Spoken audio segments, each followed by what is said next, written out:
Live from the University of Texas at Austin, the Texas Politics Project presents a roundtable discussion on the 2014 Texas primaries.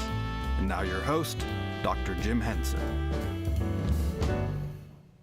Hi, I'm Jim Henson, Director of the Texas Politics Project, and we're here in the Liberal Arts Production Studio at the University of Texas, Austin for the Texas Politics Speaker Series.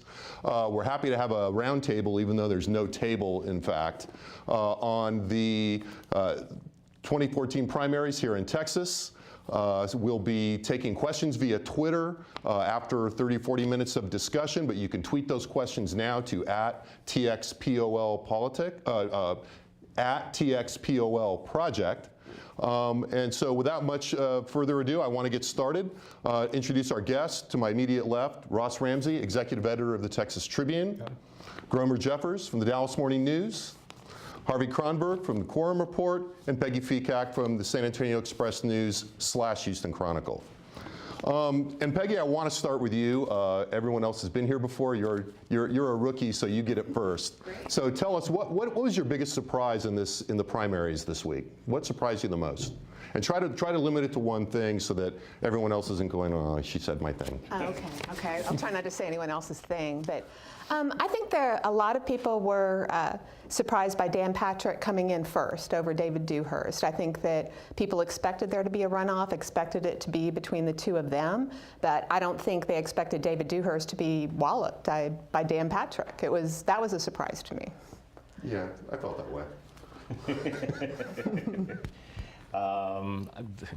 Kinky Friedman didn't do a runoff. No. I think to me the biggest surprise was that there were some House races that nobody was really anticipating much action. Ralph Sheffield up in the Temple, Killeen area. They were so well organized. The Empower Texas folks were so well organized that they saw targets of opportunity that nobody else did and executed on them. Well, for me, the biggest surprise, and it wasn't a shock, but it was a surprise, Don Huffines taking out State Senator John Corona. I mean, he basically, rich guy, spent a lot of money, brought in outside consultants, and they basically, mauled Corona, found him in an alley and basically jacked him up.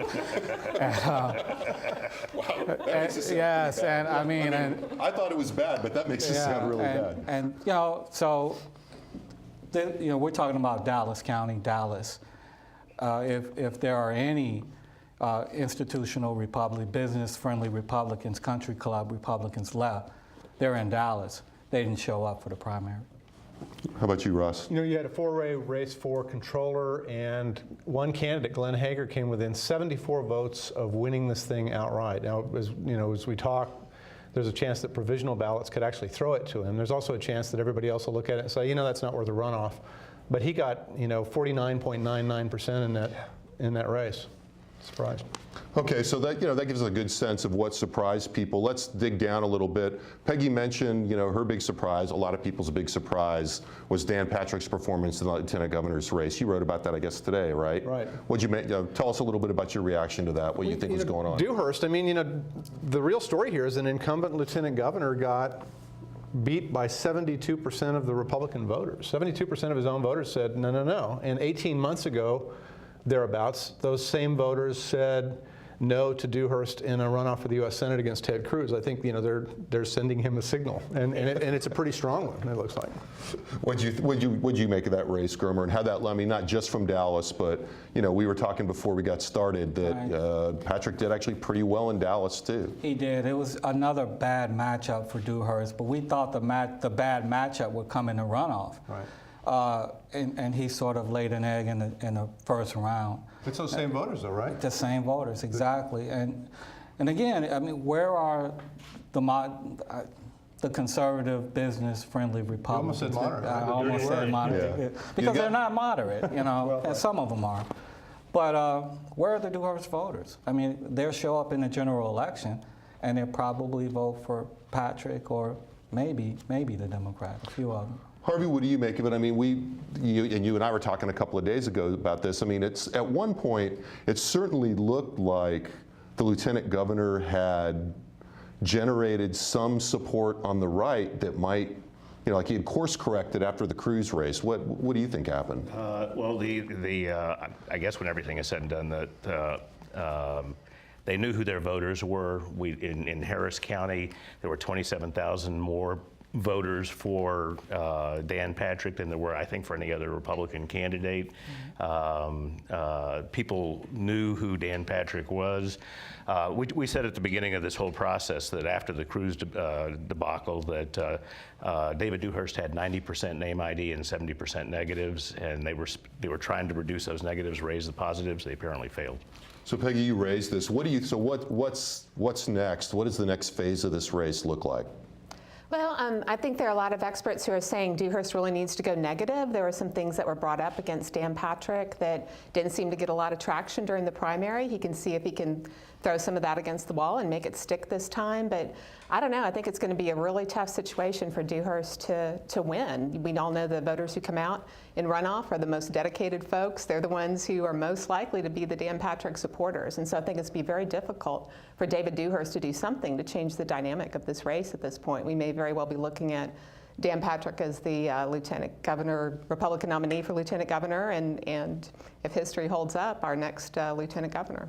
I don't want to be too locked up in campaigning, but it does seem to me to be odd that there was always the potential for, it seemed, for a very negative campaign against Patrick. And I mean, we were talking about this earlier, Gromer, and it never quite took, did it? Nobody had the money.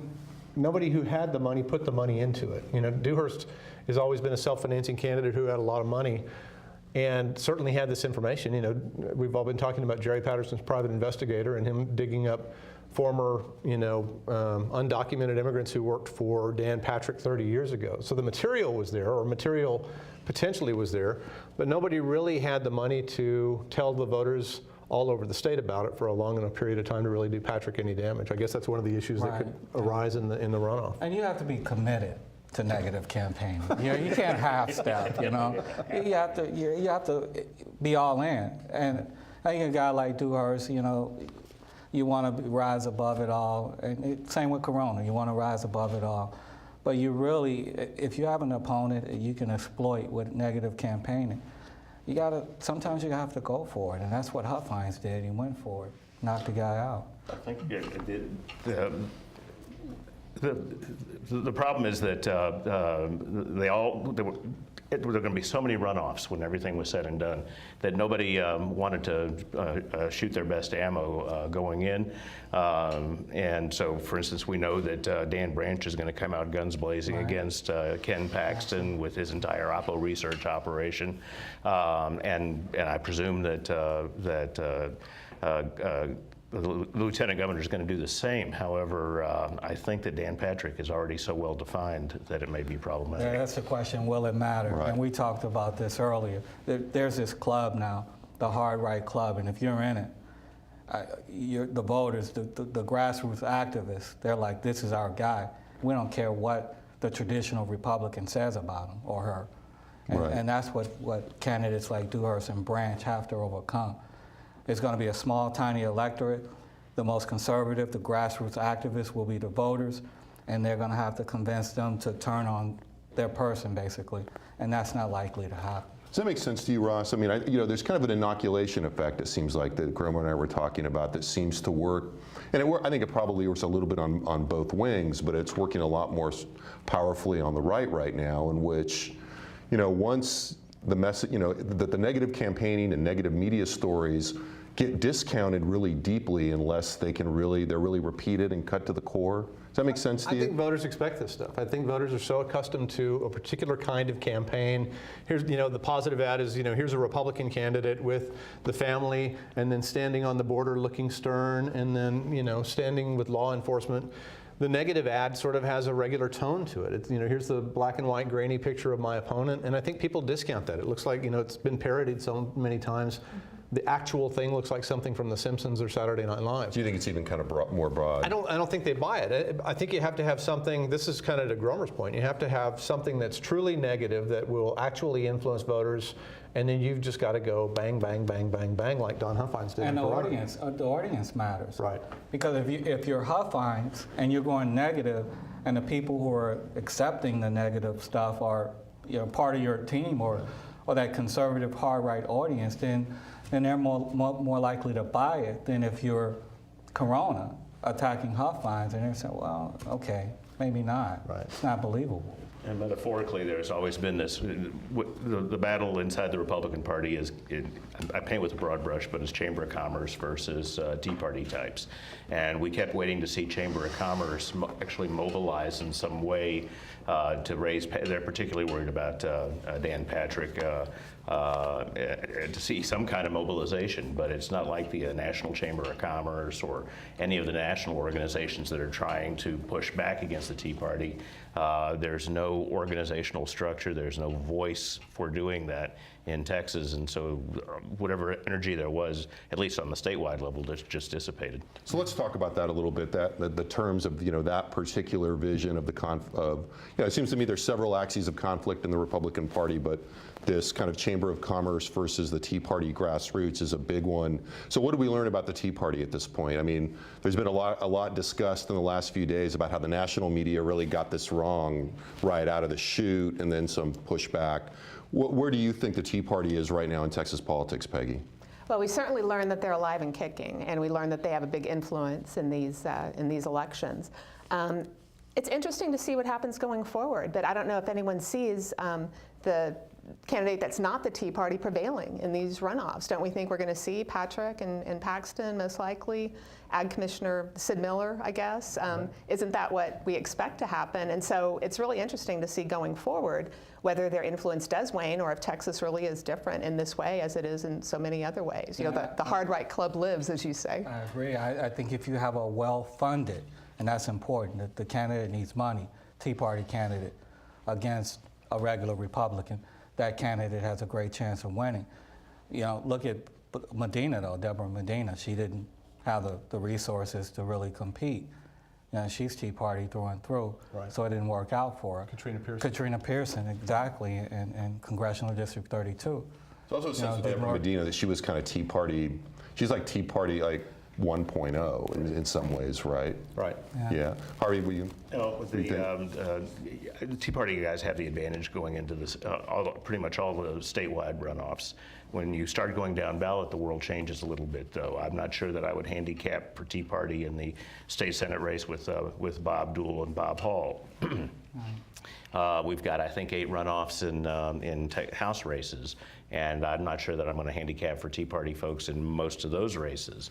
I think I've made this argument, and we'll find out over time whether it's true or not, the smaller the jurisdiction, the more people know their neighbors, and the more you can break through the rhetoric. However, the one thing that we're missing is that there was a lot of third-party outside money that was pushing Tea Party message that was independent of any specific campaign and was much more effective than they've been in a long time, I thought, this time.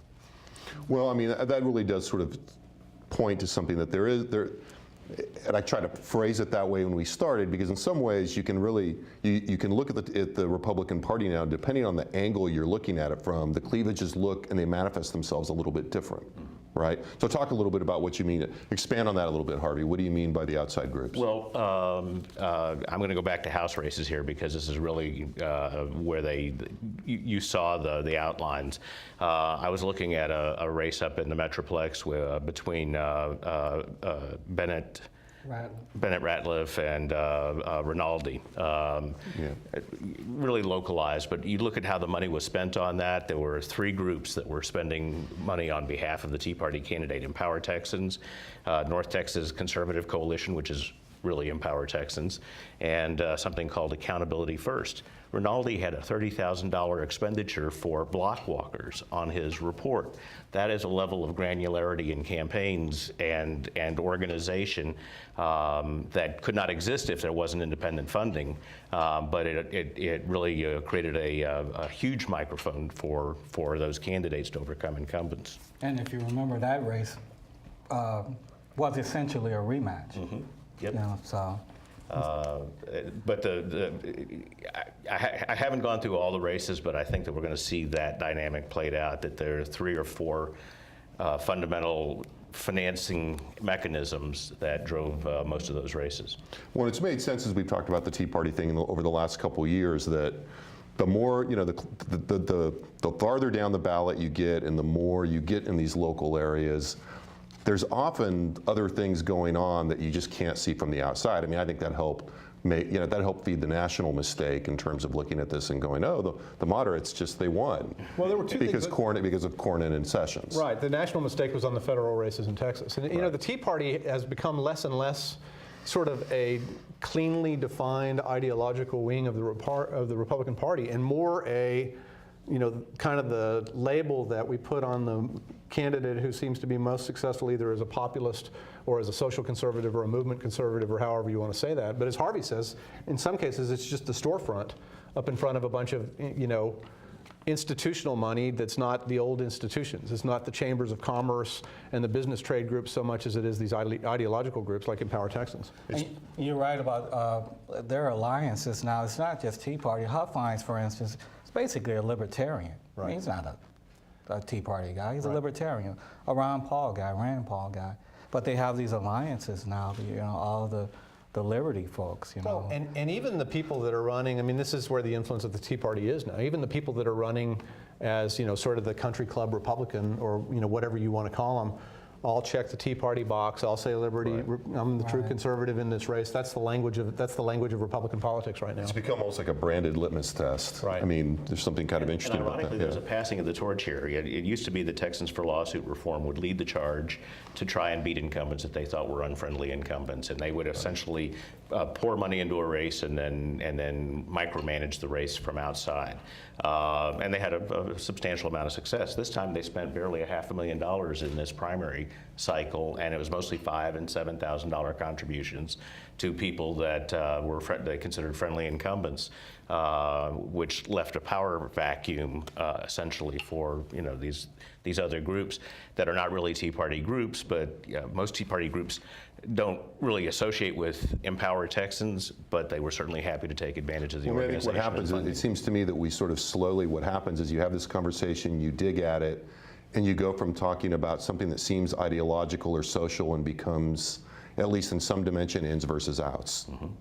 Right. Right. Right. Well, that's where the sort of. I mean, sometimes they're more reinforcing than others. That's where the establishment insurgent language comes from, right? It's like the establishment is everybody who holds office. Right. Right. All right. So, but to start with, to keep for just a second, but with the way that we initially framed it, but ask I think an important question. So, what about what you guys have called the Chamber of Commerce? What about the interest groups and the trade groups? Going into this, it certainly seemed like, and it wasn't a very public effort, but it got written about a little bit, that there was going to be an organized push to kind of fight back a little bit. We saw the first kind of raising of it in the water issue and the support for the water measure, but then it seemed to carry in the elections. What's your sense of how that went?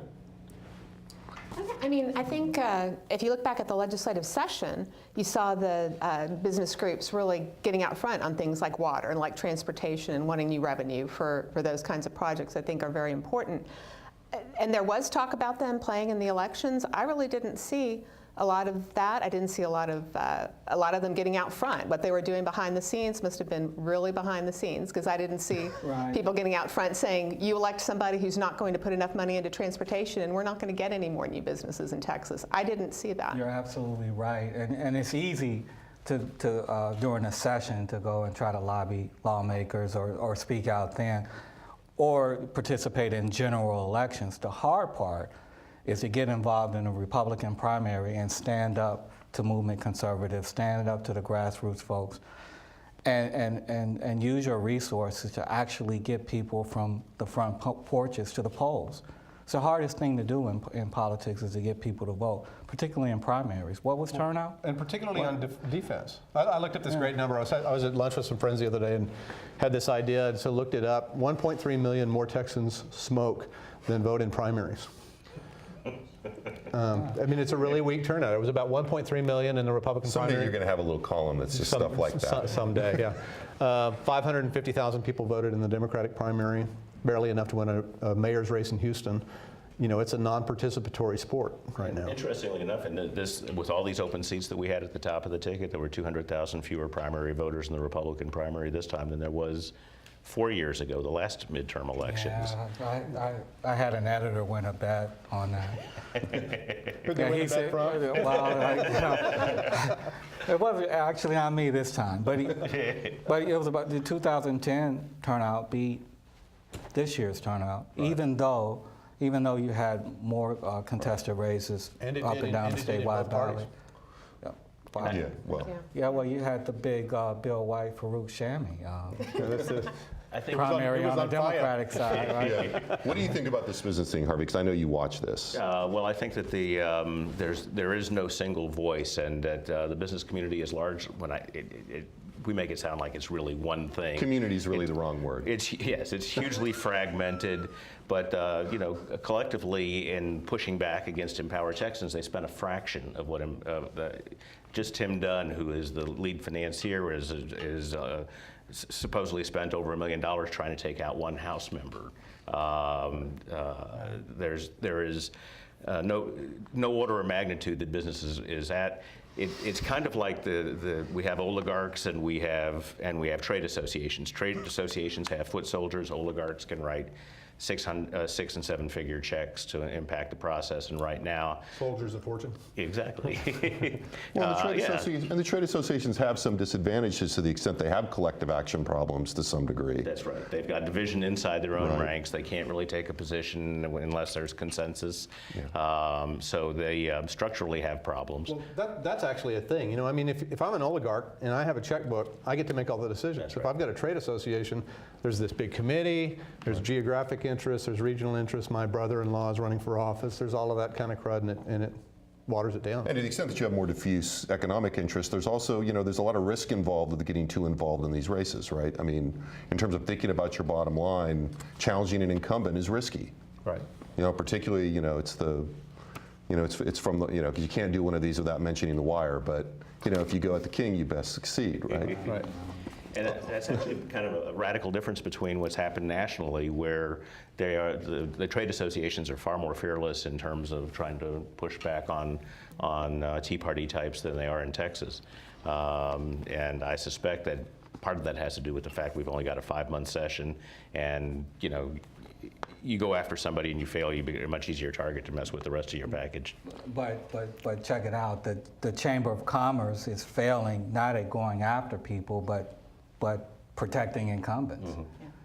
Yeah. Yeah, which is an interesting point, I think. Yeah. Yeah, defense is hard. Offense is more fun and sometimes easier. Now, before we forget, what about the Democrats? Setting aside Wendy Davis for a moment, which I think we'll talk about the governor's race and where we are going toward the general election. But as we come out of the primaries, we talked about low Democratic turnout, the absence of Farouk Shami. What do we make of the state of the Democrats as we come out of the primaries? They have a going concern problem. So if you map turnout, from 2008 to now, 2008 was the year it spiked in the Democratic primary with the Obama-Clinton race. The Republicans also spiked that year. But what's interesting is that the Republicans in 10 and 12, and now to a little bit lesser extent in 14, held the number in their primaries of turnout that they had in 2008 when it was high. The Democrats lost 2.2 million voters the first time, lost another 100,000, and just lost another 100,000. Yeah, I think for the Republicans, it was more of they changed diets and they reached a steady state. It was a sugar spike for the Democrats. The Democrats are losing market share here, and they've got sort of a going concern problem where every result that they get sets them back when they go for another result. So every time they come in, there's a harder case to make of, no, really this time we're viable. No, really this time we're viable. And the alarming part of that is Battleground Texas is 1 year old now? Right. And then you have Wendy Davis, but there's still no evidence that they've added to the bottom line. Right. In fact, there's a substantial amount of anger out there that Davis lost so many of the border counties, where supposedly Battleground Texas is supposed to be working the hardest. I don't know what kind of paper trail they're generating for the calls they've made or whatever, but people were poo-pooing it as not being indicative of anything. Well, if we were going to see any traction for Battleground Texas, we should have seen it there. Although to some degree, I think a primary with not much of a contest, Right. it's a pretty limited test. I mean, What was the big, it's a David calculation. Allen versus Keisha Rogers. That was the Right, big, yeah, we'll talk about that. marquee. Yeah, well, we'll talk about, you're from, you represent two cities here that are, and the cities are the future of the Democratic Party. In Texas, what's it look like from where you write? Well, I mean, when you talk about the low turnout in the Democratic primary, that is their line, that they weren't really trying in the primary, that they're looking toward November. They didn't know that it would count. And it just seems like, yeah, they didn't have a lot of contested primaries, but it does seem that if you have a lot of people working, you have a lot of volunteers, you have new people signing up to vote, and there is excitement about the candidates on the ballot, they should have something to show for it, at least an even number or percentage of voters from last time. It looks bad for them. You want to get them in the practice of voting. Right. So this is sort of like a tune-up, right? It is. But they were just bowling practice frames. But it's the perpetual, kind of priming the pump problem, right? In that, you want to get people in the habit of voting, you need candidates, but you can't really recruit candidates when you don't have any organization or any voters to bring to the table. Well, in fact, a lot of the right? Democratic Party's really serious candidate prospects, people named Castro in San Antonio, the mayor of Houston, Anise Parker, people like that, have looked at this and have said in various ways. I think the mayor in San Antonio said just flat out, not in 14. It's not time yet. Right. It's not. We're not ready. And this was at a Democratic state convention. And he's talking to the whole press corps. It's just like, I think we're coming around at some point, but not yet. The Castro brothers as well. Right. And I'm not buying into this, but it's a great line from somebody who was really looking for a silver lining in all this. He's buying into it. Said the Republicans are essentially doing a circular firing squad. They're alienating every constituency imaginable that you need in a general election. Why would we want to make any kind of argument that would distract from what the Republicans were doing? I think that is 90% spin, but that lieutenant governor's race is going to linger, is going to have some lingering impact. Well, it's going to linger, especially if Dan Patrick wins, because that's not even lingering, it's just going to continue. And that's maybe Greg Abbott's biggest problem. I think I kind of disagree with that a little bit. If I was Letitia Van de Putte, I think I'd rather run against David Dewhurst than Dan Patrick. I mean, the theory among the Democrats seems to be that the Republicans are going to, like we do, eventually find themselves ridiculous and realize that they've made a terrible mistake and their moderates and independents will leave. And what they're doing is, sort of urging on the purest form of the current Republican, the most energetic part of the Republican Party. Dan Patrick inspires a lot more voters on that side, clearly, as of Tuesday, than David Dewhurst does. Who's the most dangerous one to face? I think it's probably Patrick. Yeah, I don't want to date myself, but I mean, people said that about Ronald Reagan. This guy is too conservative. Well, I heard it from the crib. People, and you hear people snickering off camera. That's somebody that's always silent over there.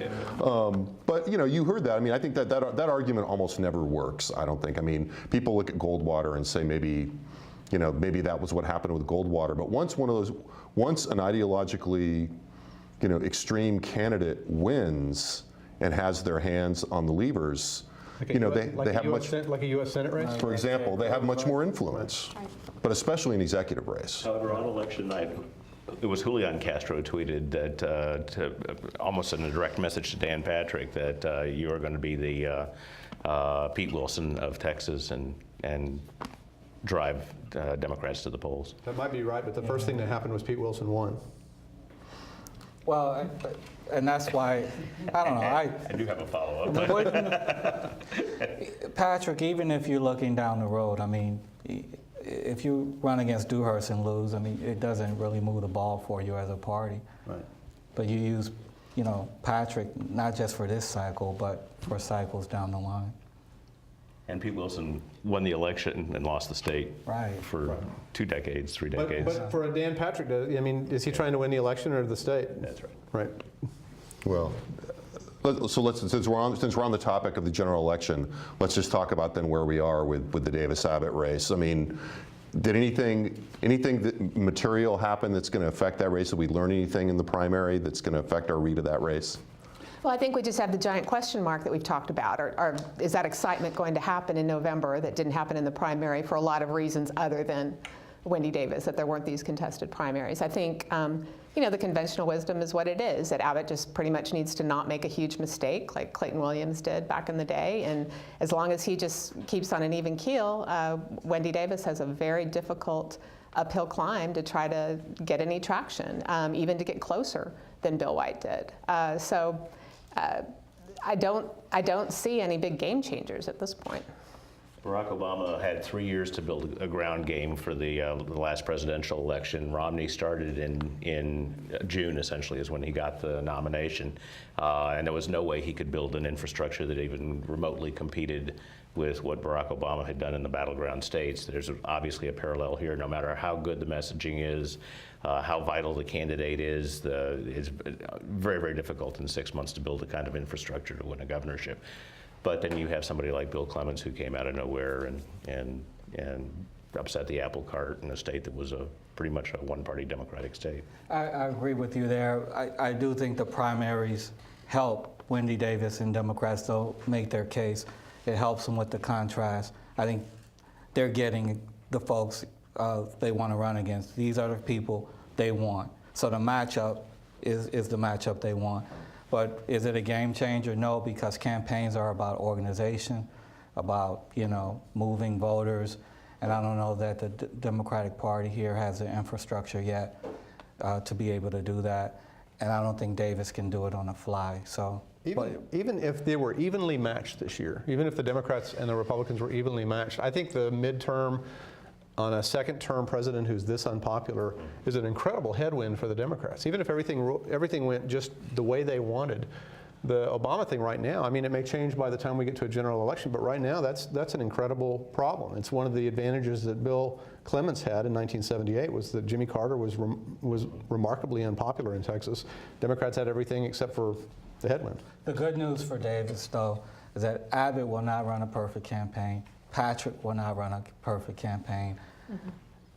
There are chances here for major screw-ups. He's got to run a terrible campaign. Well, you're right, but you're right. You're absolutely right. You're sitting at your keyboard. It's November 9th, and you're writing the What Happened Yesterday story, and it starts with Wendy Davis won this race.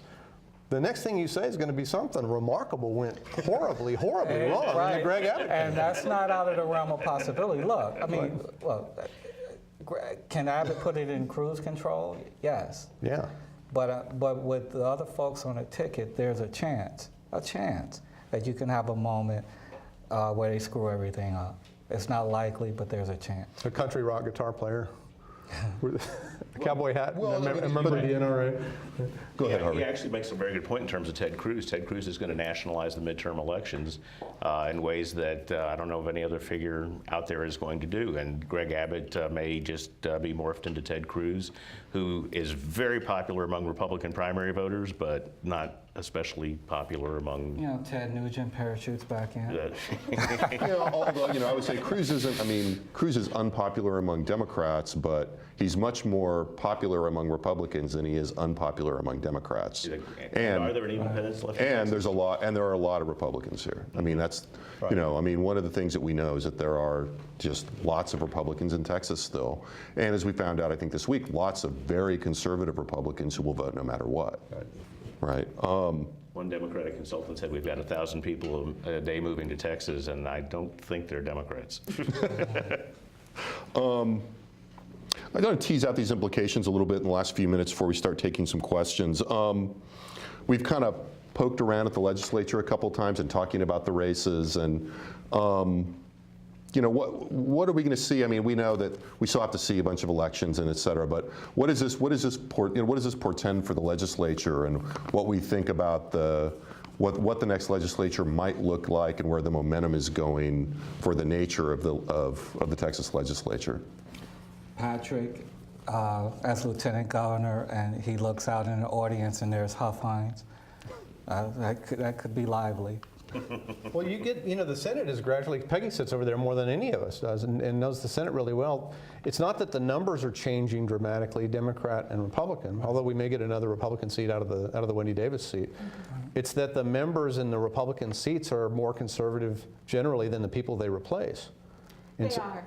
And I think that's one of the reasons among many, that David Dewhurst had more problems this legislative session. I mean, he was not able to go far enough right to satisfy anyone. He wasn't able to steer a middle course, because I guess he didn't think that was the right thing to do. So he was sort of a man without a country, and that's showing up again in this election, don't you think? Right, and so more far-right legislation, and maybe coming from the Senate instead of the House.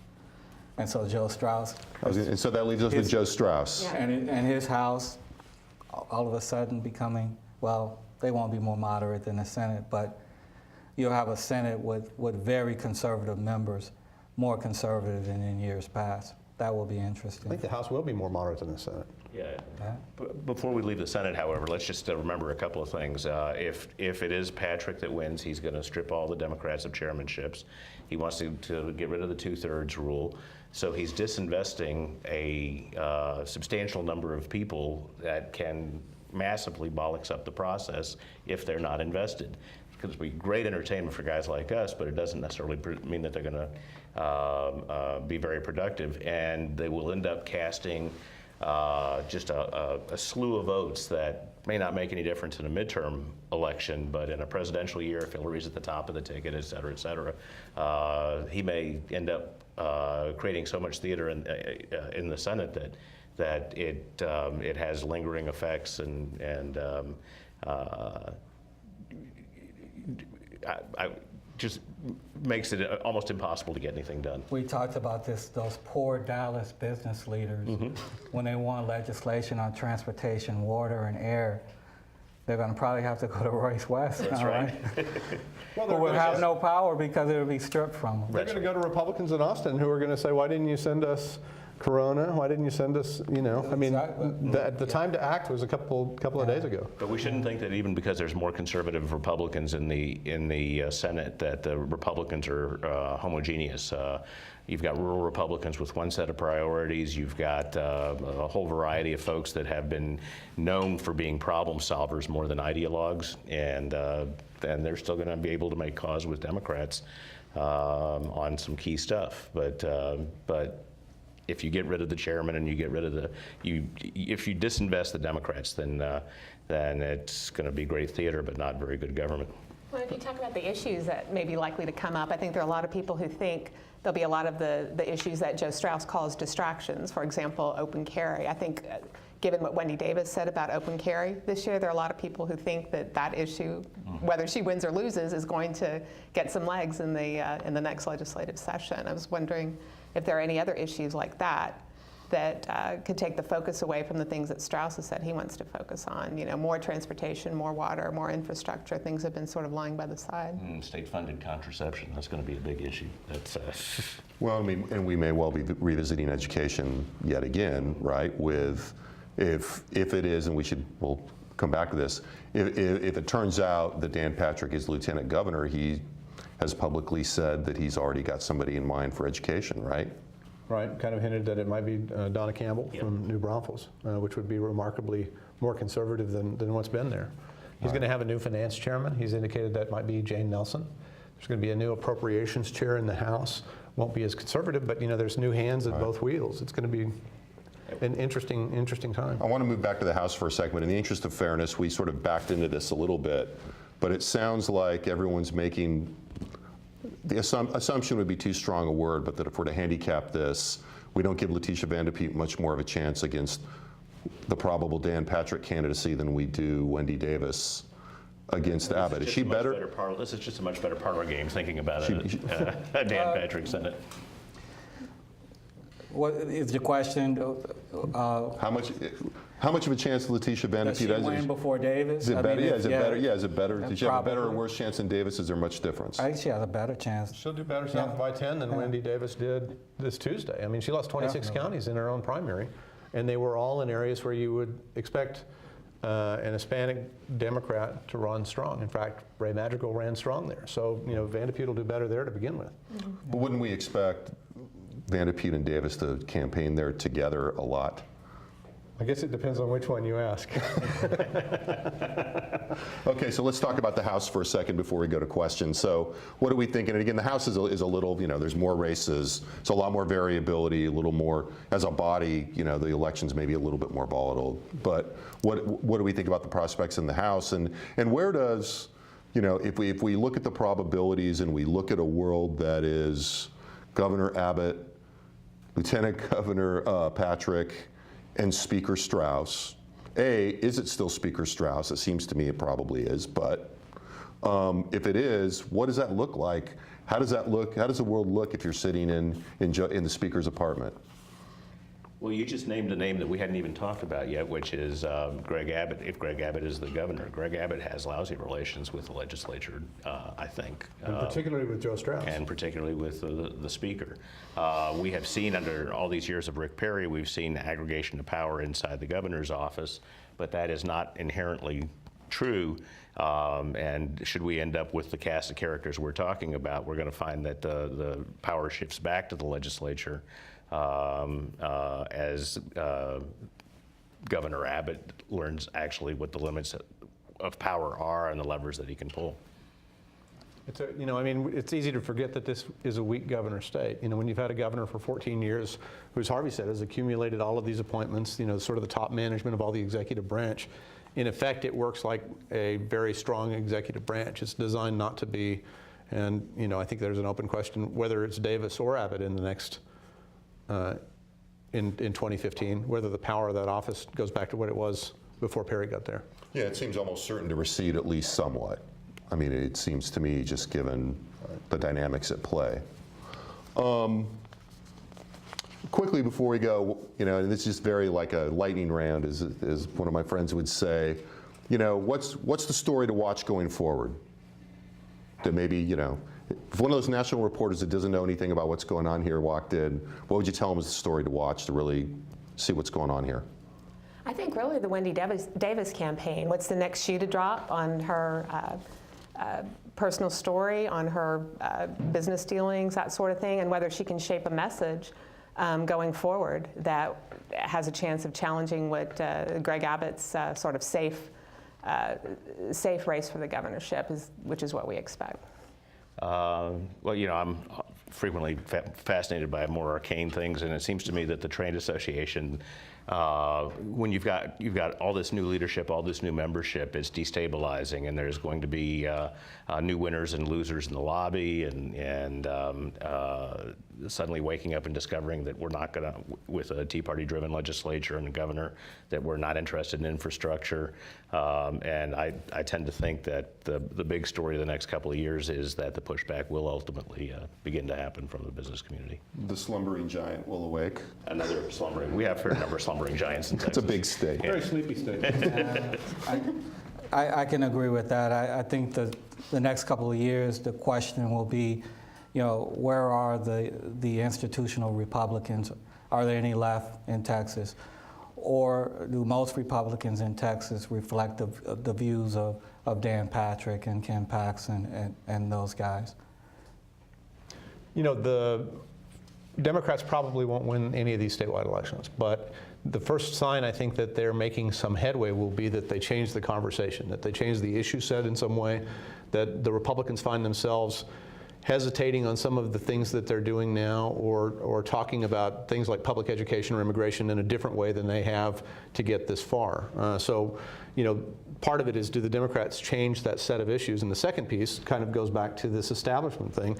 Do those guys change the conversation from what has been kind of a price-sensitive, socially conservative set in government to maybe a little tilted more? And the last session kind of went this way a little bit less, worry about taxes, a little bit more worry about infrastructure. Maybe change the issue. Right. Maybe, whether either the establishment, Republicans, or the Democrats can change the conversation about particular issues. I think price sensitive is a very sensitive way of putting that.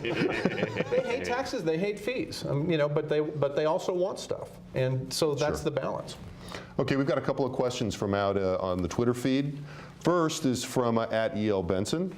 And the question is, you can see, where does Abbott fit on the GOP ticket given Patrick, Paxton, et cetera? Is he an outlier or not? I think he's comfortably at the top of it. Yes, And I I think agree. they're going to follow his lead more than he follows theirs. And I think all of them are going to be watching to see where the North Star is. That's Ted Cruz. Yeah, I think Abbott is as conservative as those guys. Yeah, I think that's a fair Perhaps assessment. but- more. Yeah. I don't see the tension among the statewides that I see between the legislature and the statewides, and the reassertion of power from the legislature that's kind of been eroded over the course of the last decade or so.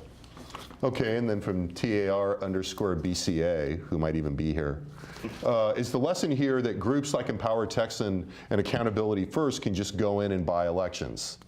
It's a fairly direct question. If you want to say a one-word answer and then elaborate, please. They can, I wouldn't give a one-word answer, but they can go in and spend a lot of money and change an election, change what's going to happen, yeah. They can influence elections because the electorate is so small in primaries. The metaphor is Strauss versus Michael Quinn Sullivan, and they fought each other essentially to a draw this time. I think the organization on the Michael Quinn Sullivan side was better than it was on the Strauss side, but they both had resources, but when everything was said and done, Empower Texans and their allies spent a great deal more, and still all they could get to was a draw. I think the difference between money and a decent challenger is the difference between Don Huffines and Katrina Pearson. Huffines beats Corona. Right. Katrina Pearson, similar issue set against a similarly situated incumbent, loses pretty solidly to Pete Sessions. I want to follow up on this a little bit on something you guys brought up before I check in the audience, but Ted Cruz came up here a minute ago in the question about the ticket. Talk a little bit about where Ted Cruz is. I mean, Ted Cruz seems to loom so large for somebody who's not going to be on the ballot again, doesn't he? I think he's the reason that Ken Paxton finished first in the Attorney General race. I mean, by most accounts, and some of this is just sort of the way it looked, Paxton started third. Barry Smitherman, who finished third, is the only statewide elected official in this pack. And I think his best day may have been filing day. And then, never got anywhere after that. Dan Branch had the most money in that campaign. It showed. He had a lot of ads. We saw those eyebrows a lot. And he did pretty well. But Ken Paxton, with that Ted Cruz ad, cut through this. If you look at just the Dallas County numbers, where Dan Branch is supposed to be winning. Paxton won. Paxton actually won, or yes, Randy Meehan. Paxton won in Dallas County. I don't, they get bonuses in campaigns. Whoever thought to record Ted Cruz saying those nice things about Paxton at 2 rallies one weekend, that guy should get a bonus. That man or woman should get a bonus, because that framed Paxton's argument to conservative voters. Right. It was priceless. That footage looked like it was fairly high quality footage.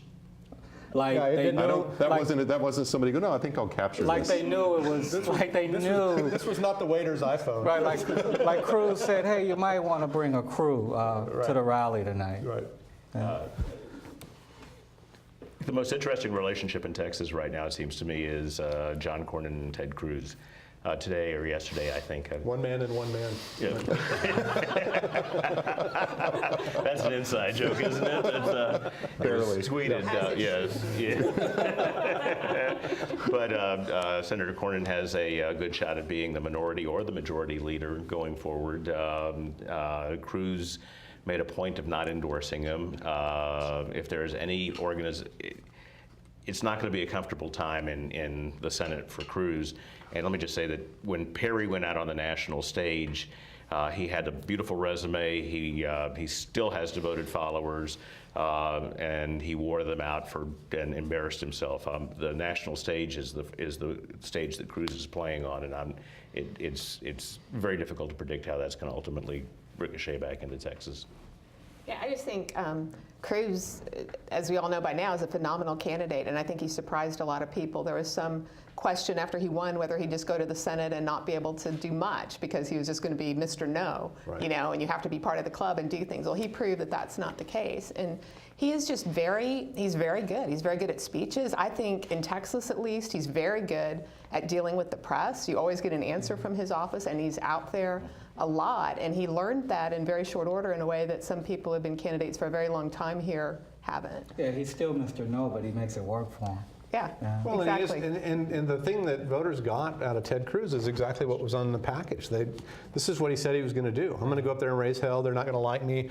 They're going to think we're crazy, but this is how we're going to do it. And everybody said, hell yes, go up there and do that. And he went up there and did it. And everybody up there was a little bit surprised. Holy cow, he was telling the truth. I mean, yeah, were you guys surprised by that at all? No. No. Anybody that spent any time with Ted Yeah, I Cruz haven't when he was covered that. Solicitor General knows that he loves the debate more than almost anything. He's fearless in debate. And very good at it. He's very good at it. He's aggressive, and this is who he is. I think he would rather be the leader of the Tea Party than the leader of the Senate. But Do you I'm think not he'd sure rather how be durable it president is. more than both? Oh, of course. That's a different lens, Wouldn't though, you? that you look through. I'm surprised he was able to make it work for himself like he did, actually. There's a lot of different ways that could have fallen apart, and he could have, been reduced to He took some a bumps. I mean, footnote. the whole health care, the government shutdown, I mean, he took a few hits. Yeah, except that in Texas it helped him. Right, he went out to Texas. And I think Peggy's onto something. I mean, the surprise here isn't that Ted Cruz did what he did. It's that the other 99 senators did what they did. Just taking it. But They And the House didn't know what followed to him. do. Boehner, all those Yeah. guys followed that strategy. And let's remember that at least in Texas, John Cornyn's biggest concern was Ted Cruz, and he is now liberated for 6 years. And post-primary, Ted Cruz's influence may wane. His ability to control the camera and the dialogue probably won't wane, but it's not clear how durable he really is going to be over time. Well, he's got a fairly perpetual audience, I think, though. If the conservatives are successful in knocking off Mitch McConnell in Kentucky, they're going to move John Cornyn. He's the number 2 guy in the Senate. Unless something else happens, he's going to be the number 1 guy in the Senate. Yeah. They get the upper hand in this relationship. I think we have a question in the audience, perhaps. Hey guys. That guy? oh, wow. Sorry, the journalist on journalist here. This goes back to the very first question of the thing here. What surprised you about the night? And all of the answers were, the kind of the ultra-conservative candidate that was able to label themselves as the most conservative in the race, coming in first place in all these races. I wonder if we, as journalists, including myself, should have been surprised or should have just felt silly that we were surprised when you consider that at the very beginning of the primaries, the candidates that we viewed as kind of the business class Republicans immediately started running as far to the right as they possibly could.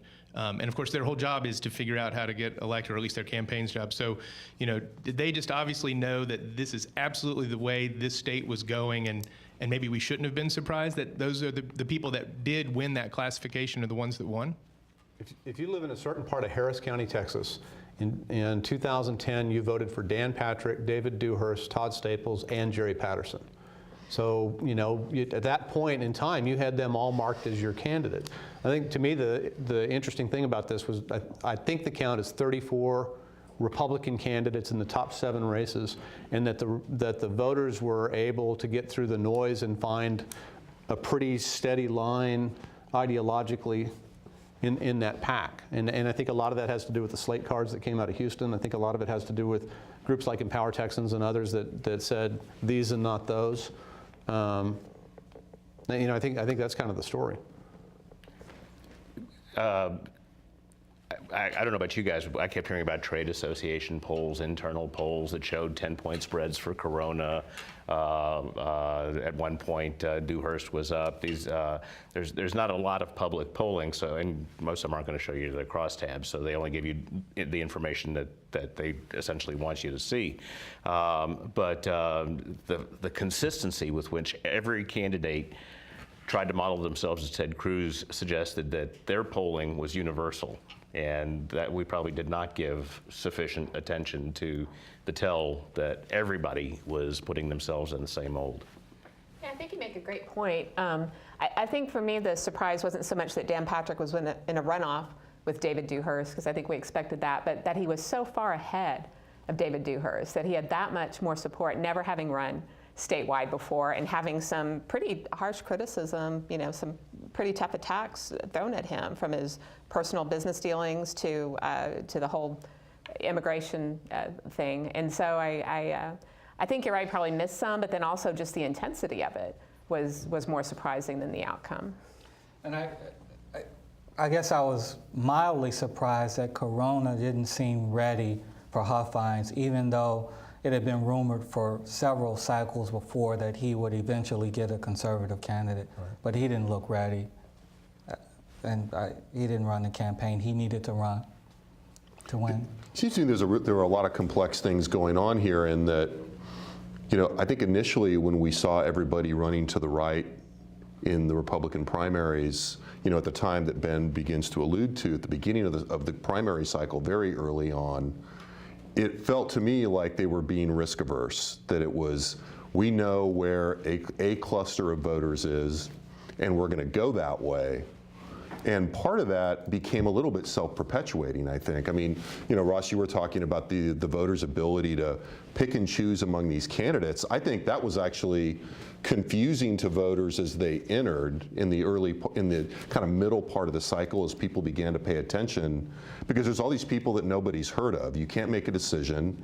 And for most people, they didn't know if Dan Branch was a country club conservative or a moderate conservative or the chair of this or that. If the first thing they learned about him was his slew of early advertising, well, if that's the first thing you see when you begin checking into the race, well, that person looks pretty conservative, and he feels like my guy. But then until you see the Cruz ad. Until you see the Cruz ad, and then that turns you at the last minute.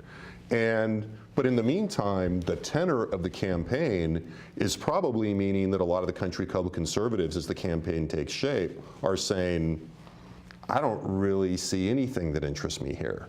I think maybe part of this is that it wasn't the ad. I think maybe part of this was, if I'm the sort of voter who is going to vote in a Republican primary, I'm one of the 1.2, 1.3 million who always vote in these things. I know I'm going to vote, so I know I'm going to have to decide, and the question is what I look to in order to make my decisions. And I think that's one of the reasons I bring up these slate cards out of Houston, is that they look at this and they say, oh, the Link Letter's doing this, or the Texas Conservative Review's doing that, and they say, okay, these are my candidates. Or they get a letter from Empower Texans, or they get a letter from some group that they're a member of, like the Young Conservatives or the Eagle Forum or something like that. I think they go to those cues to say, wow, this is confusing, who's my candidate? It's not a question of whether they're going to vote. And once they've seen that, they go, okay, there's my thing. They take that into the booth and they're done. Also the associations. Remember when Paxson was sworn into the Senate? Remember who was in the crowd? Santorum, Rick Santorum. Right. And people know that. The grassroots activists, they know that.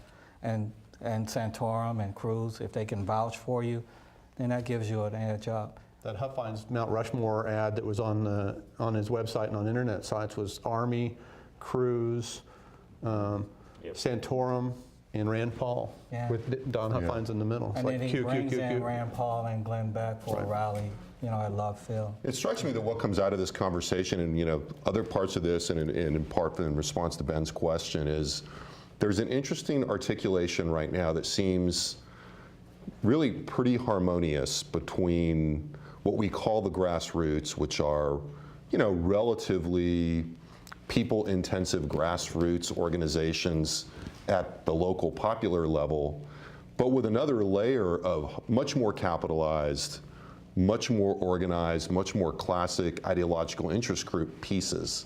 Seems like every time we go to explain one of these things that's happened, there's a little piece of it that's Empower Texas, but there's a little piece of it that is, a pretty large and seemingly growing segment of the Republican electorate.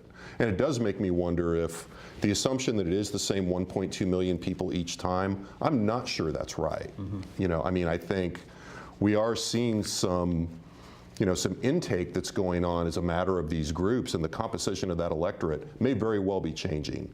And part of it is not just, we like to think of that ideally as the mobilization of grassroots and people are just organically developing. But clearly there's a lot of fertilizer being poured on these, right? And it's agribusiness. It's not, it's not homemade completely. And there's no counter from the Dewhurst, your typical Dewhurst voter, right?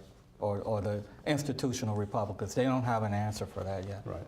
Yeah, it seems like there was, that's kind of where we started. There was sort of there's a little bit of a stutter step attempt at that this time, and they haven't really cracked the code yet, I don't think. Well, where's a quote-unquote moderate Republican voter, or country club voter, or Chamber of Commerce voter, whatever you want to call them? Where's their cue come from? Yeah, how do you whip them up into a frenzy to go to the voting booth? Ice shortage, perhaps. Okay, on that note, before we, we start getting bad mail from country clubs all over the state, I want to thank my guests, Ross Ramsey, Gromer Jeffers, Jr., Harvey Kronberg, Peggy Fikac. Thanks a lot. Thank you all for watching. Thanks to our crew here at UT. This is our maiden voyage. I have no idea how it looked out there, but it was a lot of fun here. Thanks very much, and we'll see you next time. Have a good weekend.